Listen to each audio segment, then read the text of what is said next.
Olá pessoal, tudo bem? Eu sou a teacher Danúzia. Hello, my name is Fernando. Pleased to meet you guys. Today we are going to talk about reading, okay?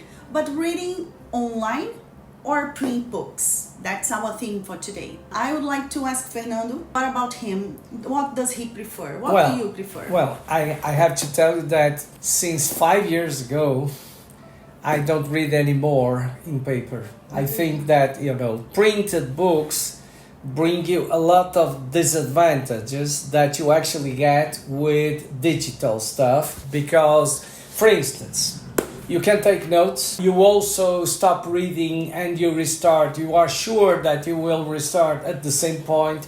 It's easy to come backwards, go back, you can do a lot of things like that. I read a lot.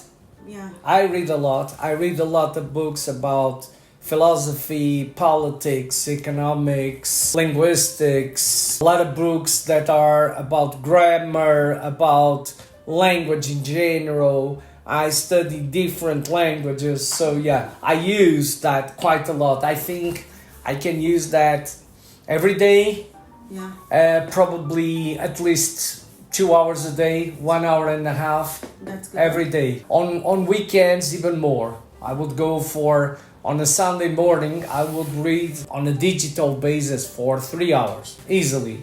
Yeah. I am an English teacher. I speak it fluently. But Fernando speaks more languages. Can you tell us how many languages you speak? I speak English, French, Spanish, Portuguese, of course, and I speak also Italian and German. I'm working on German still, but yes, I'm becoming fluent. Yeah.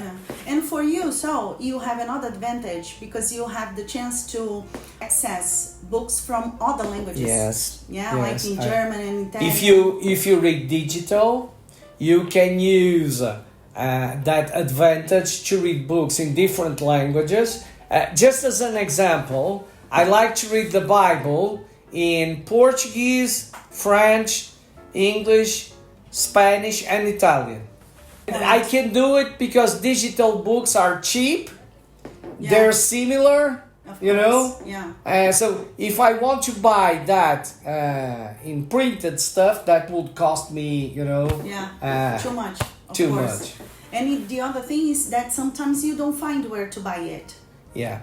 Yeah, like in Italian or maybe in French. I think you have some options. No, you get options. German, no. Also in German. Yeah. You get options over the internet to buy any kind of book you want in any kind of language nowadays, and actually many times with very cheap prices. Yeah, very cheap prices. That's true. Yeah. I read online very much. I use an app. Use Kindle. And you can also download the book and read on your cell phone, tablet. I'm a Kindle user since 6 years ago. Yeah. So I didn't know people in those times that would do the same. Another advantage we have by reading online is that you have your own bookstore, library online. Yeah. If you download it first one time, then you have it. Yes, I have, at the moment, I have almost 640 books. Look, how could you take it at home? Impossible. And you would have to clean them, they would be dusty. Yeah. I have a lot of breathing problems, True. So all these are advantages. Yeah. And the number of online readers are growing around the world. Yes, we're talking about reading, but you have to include in that idea audiobooks, Of course. And yes, this is a market that is growing explosively. Yeah. Because sometimes we are on a traffic, so we need to. Yes, absolutely. Listen. And if you want to practice a language in certain areas of language, I think audiobooks are a great option. You can do a lot of things. What pops to my mind at the moment is all the possibilities that I got with vocabulary about, for instance, politics, because I need to give classes about the subject. I can get that with audiobooks. I can get books about law. True. which is really important. Medical You have issues. a big demand of this kind of classes. Yeah. Yes, Yeah. I got it. When you start reading a book, do you read from cover to cover? Normally, yeah. No, not all the time, but I would say the major part of the time I do that. Yeah. Because sometimes people start reading a book, but they stop reading the middle or almost at the end. It happens occasionally, but well, sometimes I read 5 books at the same time, you know? Yeah. So yeah, some books take more time because I'm not so interested. If I'm really on, I'm really, motivated to keep going, yes, I read it from the beginning to the end. Sometimes I read books that if I had to read them in printed stuff, I wouldn't read them. An example, I read a lot of books that have 800, 600, 1,000 pages. I wouldn't do that in paper, Yeah, I'm sure. It's heavy. Yeah, it's the psychological effect is different, I would say. Yeah. Last year, I started reading a book in English. Yeah. Just in order to improve my vocabulary and I took a theme that I like very much. And we have another advantage, that is you have a dictionary on the app. Mm-hmm. So if you are in doubt about what the word means, you can click on the word and then you have a dictionary inside. Yeah. So it's not necessary to go out of the app. That's another advantage. Yeah, so you don't need to go to another, for example, you don't have to go to Google Translator, or you don't have to access all the dictionaries over the internet because you already have it in the app. Yeah. Sometimes, of course, if it's an expression or something harder to understand, so you need to make a research, but it's already on your hand. Yeah. So you don't have problems about it. Yeah, I think it's more practical. I think that we have certain issues that are pretty basic. They are in favor of this kind of market. I'm talking about digital, of course. First is space. You don't get the possibility to have big houses almost anymore anywhere. I mean, even wealthy people, they have problems with space nowadays. Yeah, of course. That's an aspect. Second aspect is environmental, worries. Ecologic worries are something that must be taken, consciously, and we must focus on that. I believe so. There is something curious, do you know? I'm 34, Fernando is almost 60. 60. I'm 60, actually. He's already 60. And we started a conversation here at the place we work. I was surprised with the result because younger people than us prefer to read. They're not so keen on reading digital. Yes. Yeah, They prefer to read books, print books. So it's very curious because some years ago when the online books started, people used it to say that books would finish, no more market for that. Could be no more market for that. But thinking now, young people are still buying books. Yeah, I think that you will always have a certain percentage of the public interested in printed books as well. But I believe that with time this will reduce. I'm really sure. I think that this is something that you cannot escape of. Yeah. And for kids, it's important to take the paper, feel, and sometimes they need, because they are very interested about the cell phones and You're talking about small kids, yeah. Okay, that makes sense. Important for them, yeah. And if we're talking about images that are colored, etc. Yeah, okay. That's important for them, only for kids. But for teenagers or for adults, it's not too necessary. And I like to read online very much. Nowadays, I almost read only online. I only use ebooks. I have some books at home, of course, but I usually read online. And I take notes on my paper, in my agenda, or maybe in a notebook. I have a lot of books at home, printed books as well.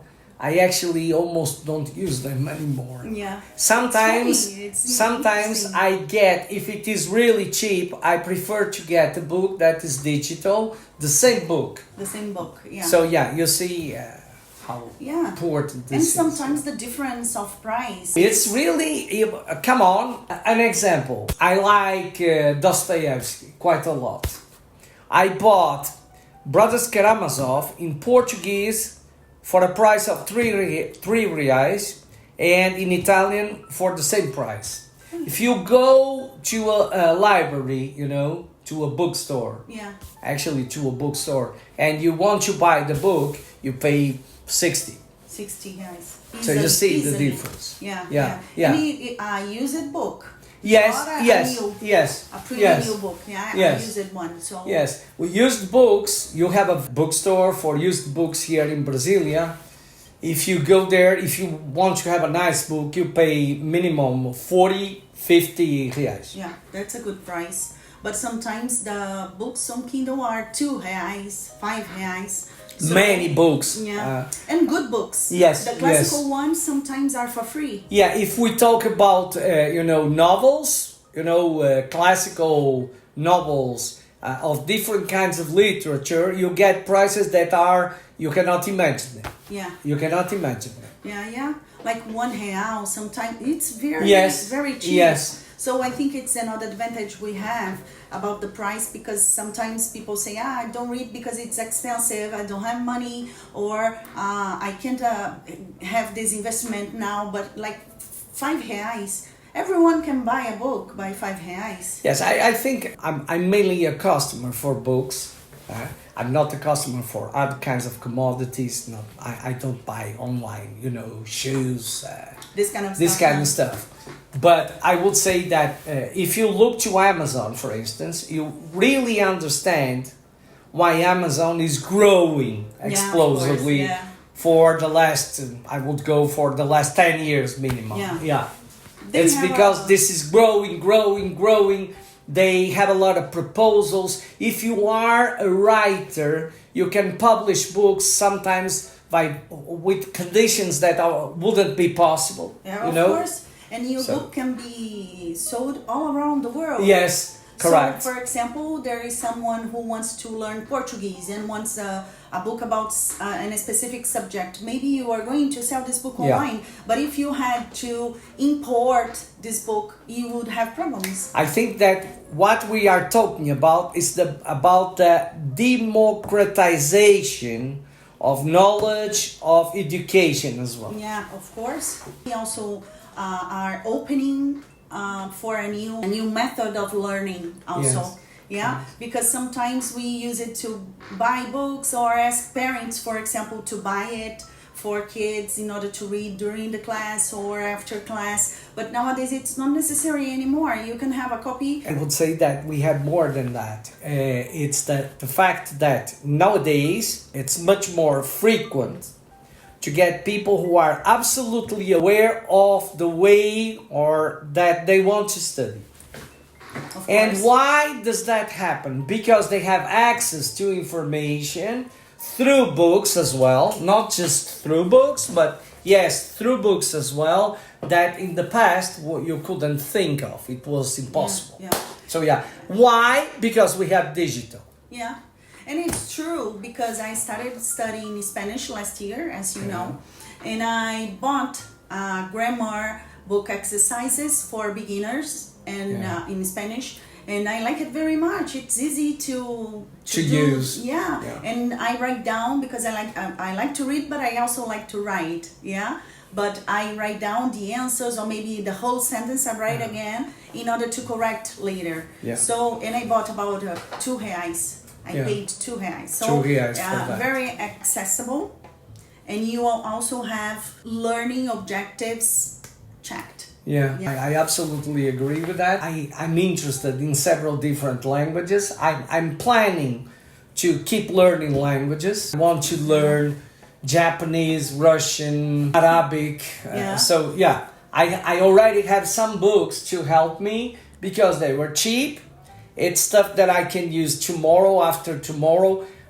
Sometimes what I would pay for a cup of coffee is the cost of a book. So true. And there is another thing that we didn't talk yet.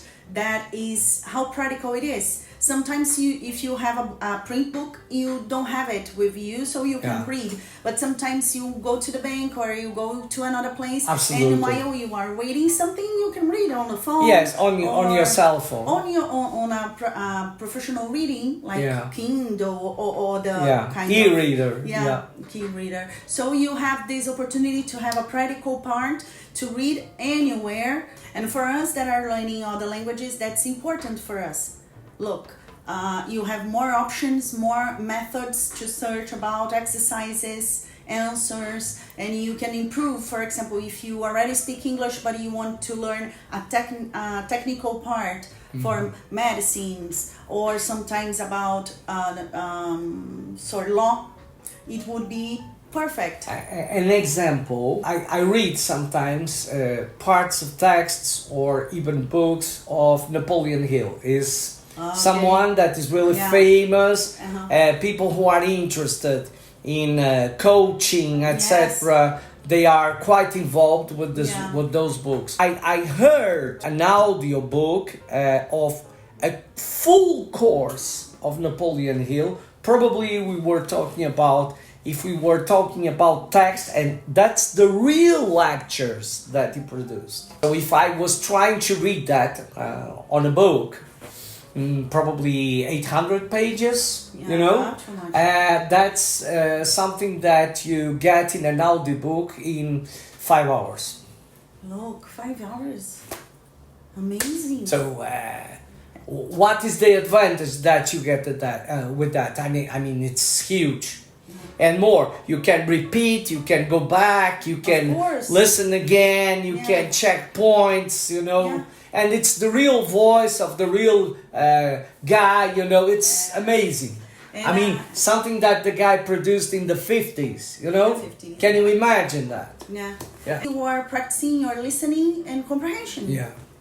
While you are, for example, driving or you are listening to the other language, like in English, as Napoleon Hill. Could be in another language, of course. And you get a little immersed on the language. So that's important. I think that this path that we are, you know, using now is something that can take us to a future that perhaps you can look to that as sci-fi nowadays, but I think that we can change, you know, our concept, our view of human beings completely, you know. Of course. You can get someone that has the possibility to explore his brain capacities in ways that were not possible in the past. I agree with you. What we are discussing here is that don't matter how you read, but read. Reading is a very... it's very important. Of course, not only to learn a language, but to improve yourself in many aspects of your life. So reading is something that people sometimes forget to do. They prefer to watch videos on Instagram, YouTube, but reading is a skill that we need to develop in Brazil, especially in Brazil. So let's start reading. If you don't have money, we gave you good options here, to buy online or maybe to find and do a download. But important part is never stop reading. We need to improve as a society, as people, work on our self-esteem, this kind of stuff. So read, that's the point we are discussing here, okay? I'm gonna go back into Portuguese just in order for you to know us, okay? Então vou voltar ao português para que as pessoas nos conheçam um pouco melhor. Eu sou a Danúzia, coordenadora já há muitos anos de escolas de idiomas, mais de 10 anos que eu trabalho com o inglês especificamente, e nessa minha caminhada encontrei o Fernando, que de certa forma é um mentor, porque fala muitos idiomas, que acabou me motivando a também buscar novos horizontes. Então hoje eu sou aluna de espanhol e de árabe. E queria que o Fernando falasse um pouco dele também. O Fernando não é brasileiro, viu, gente? Eu sou português. Fernando é português. Minha experiência com idiomas começou quando eu era criança. Eu aprendi a falar francês e iniciei estudando, eu tinha 7 anos. Aos 10 anos eu já era fluente em francês, né? E espanhol eu aprendi inicialmente com crianças que estudavam comigo na escola. O local, a parte de Portugal de onde eu venho, é uma parte onde há muita gente ligada ao mar e há espanhóis que vivem nas mesmas cidades, né? Pronto, aconteceu assim, eu criei um laço com os idiomas que continuou, depois aprendi inglês, enfim, e mais tarde aprendi os outros idiomas. Trabalhei também com atividades comerciais relacionadas com transporte e logística numa companhia multinacional. Viajava muito, fechava negócio, negociava, enfim, conheço muitos países e tal. Isso tudo é possível e funciona se a gente dominar idiomas. Claro. Portanto, sim, eu sinto que os idiomas foram, provavelmente estamos a falar do maior amor da minha vida e foram fundamentais para eu me desenvolver como pessoa, né? Claro. Então, é isto. Depois acabei aqui no Brasil, estou aqui há 15 anos também. 15 anos de Brasil. E não percam os próximos vídeos, vamos falar muito sobre a questão cultural aí, europeia. O Fernando vai trazer algumas experiências pra gente aí da Europa. Vamos falar sobre muita coisa que eu sou brasileira, tenho esse berço, então como que o brasileiro enxerga, como que um europeu enxerga algumas coisas. A gente vai trabalhar nisso. Vamos discutir em vários idiomas também, sim. Vamos trabalhar aí em alemão, eu vou tirar o meu espanhol da cartola, vamos trabalhar um pouquinho com isso. Começamos também. com o espanhol. Sim. E depois avançamos para os outros idiomas. Mas aqui é uma quantidade imensa de áreas a serem exploradas, porque o Fernando fala muitos idiomas, né? Então, nosso canal vai ser voltado para idiomas, para cultura. Vamos trazer aqui alguns temas relevantes para vocês. Esse primeiro vídeo seria um vídeo mais ou menos para um intermediário, tá? Um iniciante ainda não consegue acompanhar tudo que a gente falou aqui, mas um intermediário para um avançado já consegue, mas depois a gente vai desenvolver também para os iniciantes e etc. Tá bom, pessoal? Espero que você deixe a sua curtida e seu like. Espero que você tenha gostado e deixa aqui nos comentários se você é um leitor digital ou se você é um leitor que ainda prefere o papel. Livros impressos, tá bom? Beijinho. Tchau. Tchau. Obrigado.